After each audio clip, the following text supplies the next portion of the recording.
Hey everybody, this is Eric Philippi.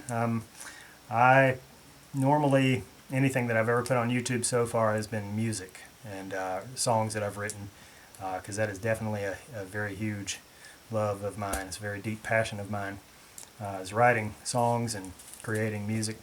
But today I'm going to do something a little different because I'm thinking about, my sister suggested to me that maybe I should start doing some outdoor wilderness type videos and that kind of thing. So I'm going to start doing that, I think, Lord willing, and we'll see how things go with it. But today I'm out here with my family, as you can hear in the background, and I'm cooking a squirrel by the fire here, and I was thinking about something. This dawned on me I don't know, maybe 10 years ago. I was thinking about something. Let's start with, if we're going to start a video today, for the very first video of this type, I want to start in the realm or genre of Genesis, or origins, the beginning, the creator of creation. And one of the things that God created in the beginning, it says in the book of Genesis, was the heavenly bodies. And so I want to give you something to think about here. I'm going to use marbles because it was impossible for me to find naturally occurring stones in the wilderness that are this round, perfectly round. You ever look at a marble?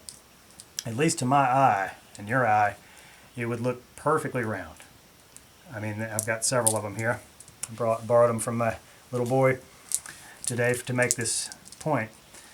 If I was walking through the wilderness and I found a stone, though, not a marble, but a stone, a natural stone, maybe sandstone or whatever, on the ground like this, that was this round, even if it was only this big or bigger, and I saw a stone like that, would I immediately assume, wow, look what nature did by itself, with no cause or no purpose, no intelligence behind it?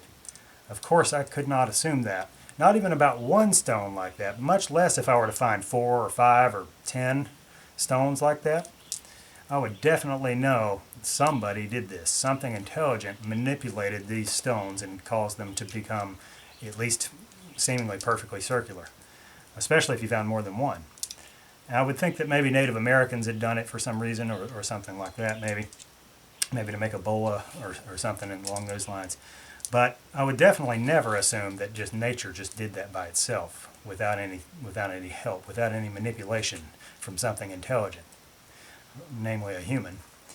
How is it then that we can look up at the heavens, whether it be day or be night, and assume that those perfectly round bodies that are in the heavens, that we call the moon and the sun, the luminaries, the stars, the planets, at least to our eye, if you ever see a full moon or you ever seen an eclipse of the sun, you can very clearly see that they are as perfectly round as this marble.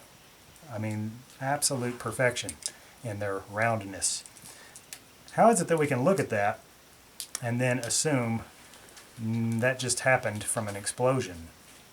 When have you ever seen just a random explosion produce anything perfectly round, especially over and over and over and over? In fact, where every piece of debris was perfectly round in that explosion. That just doesn't happen.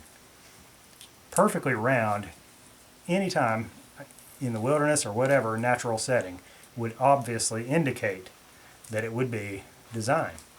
And so why isn't that same principle true when we look at the heavens? Just something very simple that we really don't think about is the shape of everything, but the shape of the luminaries in the heavens certainly, to me, indicates that that's got to be intelligently designed. That has to be what Genesis is talking about when it says that he created the sun and the moon and the stars, and that they should be for signs and seasons. I think that's pretty obvious. And so it's just something I wanted you to consider or think about. I'm going to probably get to eating this squirrel here in a minute because it's about ready.